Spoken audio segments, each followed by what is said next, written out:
염상섭의 만세전과 3대는 그 식민지 시대에 대한 객관적인 기록입니다. 물론 이때 뭐 객관적이라는 말이 자연과학적인 엄밀성에 따르는 그런 그 객관적이라는 말로 이제 받아들이시면 안 되겠습니다. 그것보다는 하여튼 뭐 있는 그대로의 현실을 누구보다도 충실하게 그렸다 정도로 받아들이시면 좋겠습니다.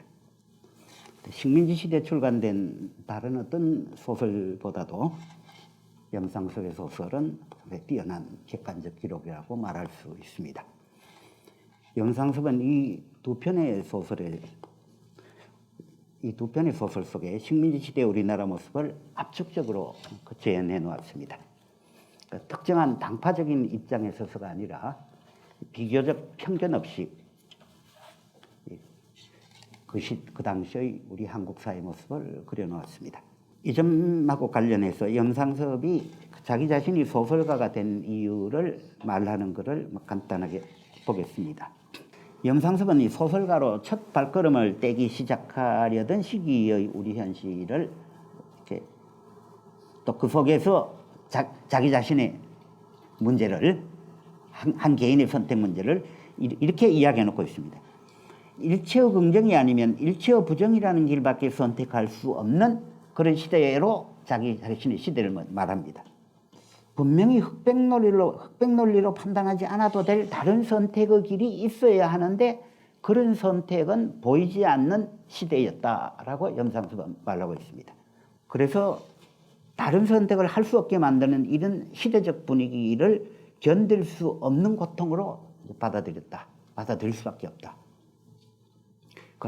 그리고 그런 흑백의 선택을 할 수밖에 없다는 것은 스스로에게도 용서할 수 없는 자기 학대요 또 큰 범죄라는 말까지 하고 있습니다. 여기에서 우리는 고뇌하는 인문주의자로서의 염상섭의 면모를 생생하게 발견할 수가 있습니다. 일체의 긍정이 아니면 일체의 부정밖에 허용되지 않는 그런 시대는 불행하고 또 그렇게 살아가야만 하는 사람은 더욱 불행하다는 사실을 소설가 염상섭은 만세전을 쓰던 시기에 이미 깨닫고 생각하고 있었던 것처럼 보입니다. 그래서 자신의 소설적 출발을 불행한 시대를 불행하게 살아가는 인간들의 모습을 기록한 그런 이야기라고 할 수 있는 표본실의 청개구리, 암야, 제야 이런 작품으로 아마 시작하지 않았을까 싶습니다. 3.1운동을 전후한 암울한 시기에 청년기를 보냈던 염상섭이 그의 말처럼 이 긍정이 아니면 부정이라는 식의 선택만이 강요되던 시기에 구구한 타협이 싫어서 일본에 대한 긍정처럼 보이는 직업을 선택할 수가 없어서 이 자적의 방식으로 소설 쓰기란 직업을 선택한 염상섭이 그럼에도 불구하고 개인적인 감정을 자제하면서 식민지 현실을 객관적으로 그려냈다는 것은 상당히 놀라운 일이라고 생각합니다. 일본 사람들에 대한 일방적인 분노를 억제하고 우리 자신의 부정적 모습까지 아주 냉정하게 그려냈다는 사실은 더욱 놀라운 점입니다.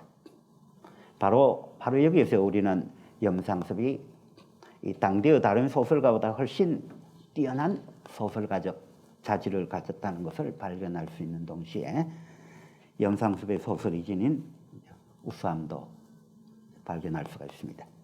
염상섭은 마침내 하여튼 이 소설에서 일종의 가장 감정이 고조된 부분입니다만 이런 말을 써놓습니다.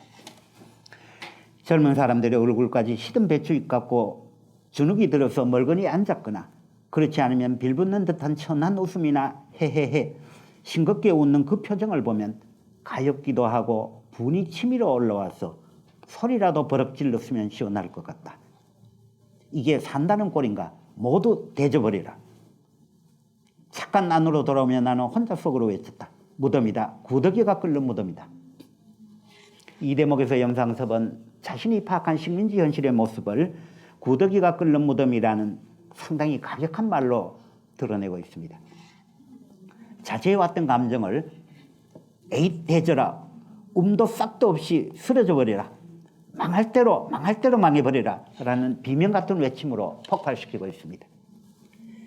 이런 염상섭의 외침 속에는 한편으로는 염상섭의 초기 소설들을 물들인 암담한 현실로부터 오는 비관주의가 자리 잡고 있고, 다른 한편으로는 군림하는 일본에 대한 분노의 감정과 함께 구태와 악습으로 살아가는 조선민족은 구제불능일지도 모른다는 이런 군림의 상태를, 일본 사람들의 군림의 상태를 여기서 어떻게 벗어날 수 있겠는가 하는 이런 것들에 대한 어떤 이 탄식의 감정이 이런 비명적 절규를 만들어낸다고 볼 수 있겠습니다.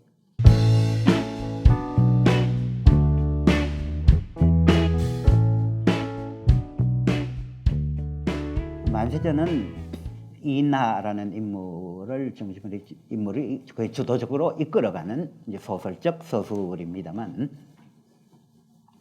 만세전에 비해서 3대는 인물군, 일단의 인물군이라고 부를 수 있는 이런 다양한 인물들이 등장합니다.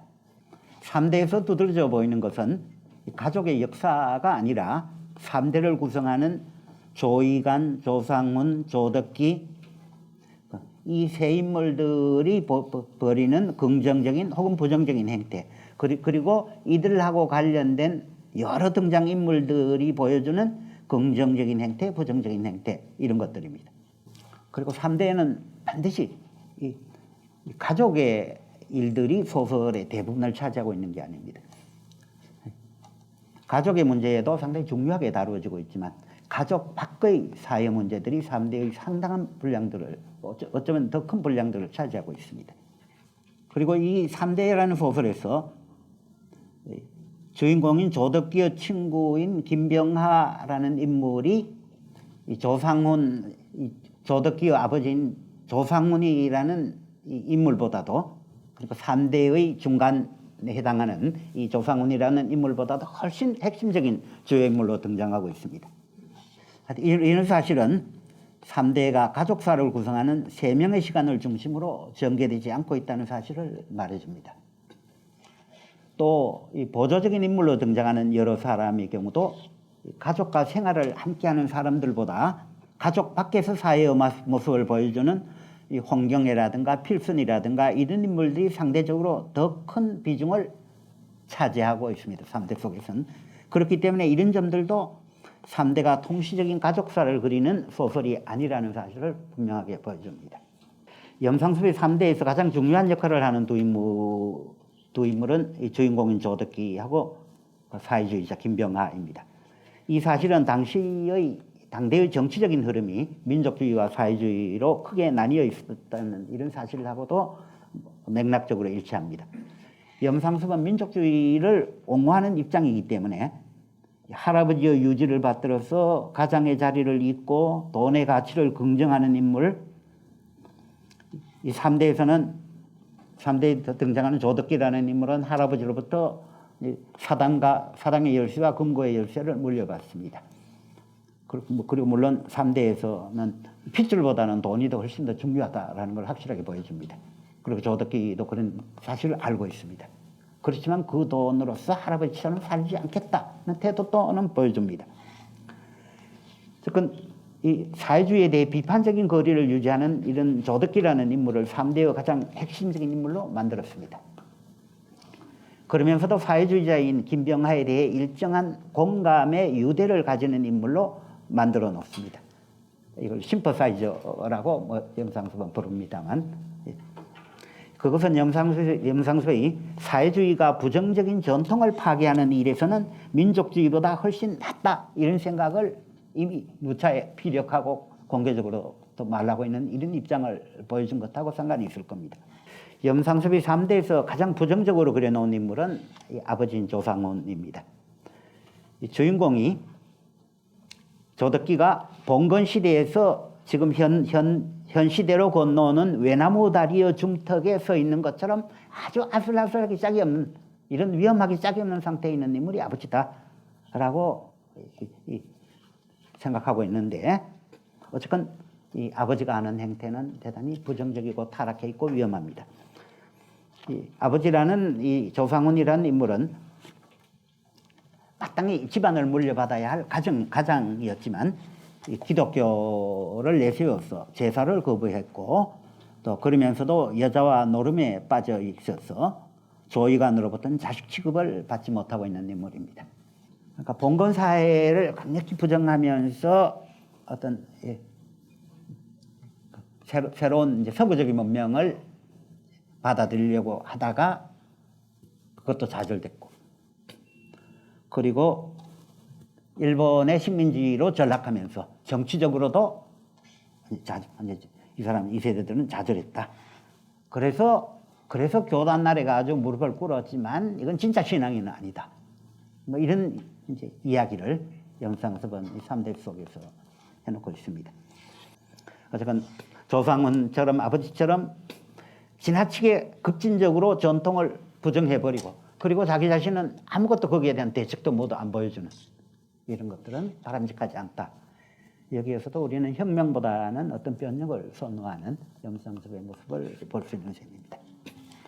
그러니까 염상섭이 이 전통의 선택적인 부정과 수용을 통해서 점진적으로 세상을 바꾸어 나가는 조덕기를 바람직한 인물로 내세우는 것을 우리는 3대에서 마주치게 됩니다.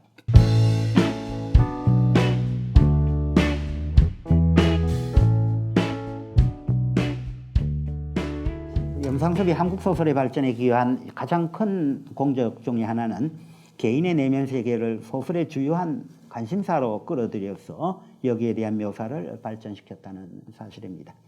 외부의 사회라는 것이 절대적인 진리, 절대적인 선처럼 딱 주어져 있을 때 거기에 대한 조선사회처럼 그랬을 때 거기에 대응하는 개인의 내면은 어떤 거기에 대한 어떤 갈등이나 뭐나 이런 것들을 드러내기가 어려운 구조입니다.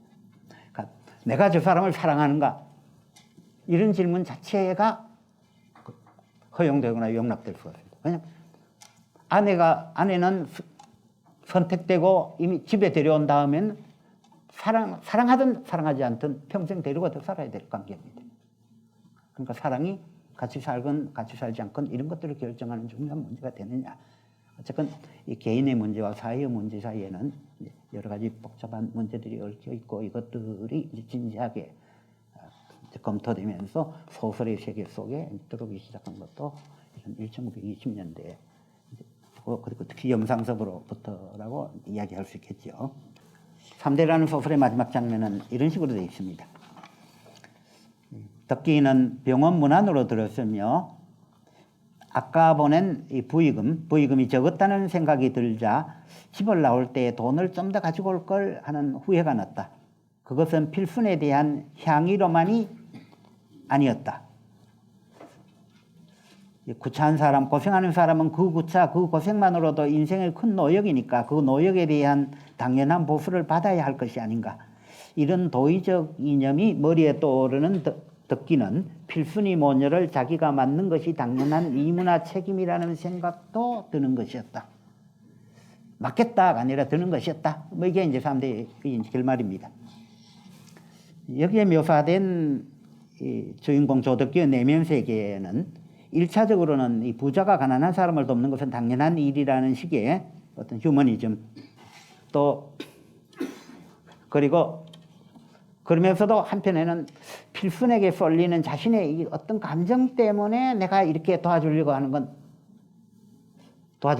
아닌가 하는 이런 반성적인 의식 이런 것들이 지금 조금 전에 제가 인용문을 읽었습니다만 그 인용문의 어떤 내면 세계 속에는 작용을 하고 있습니다.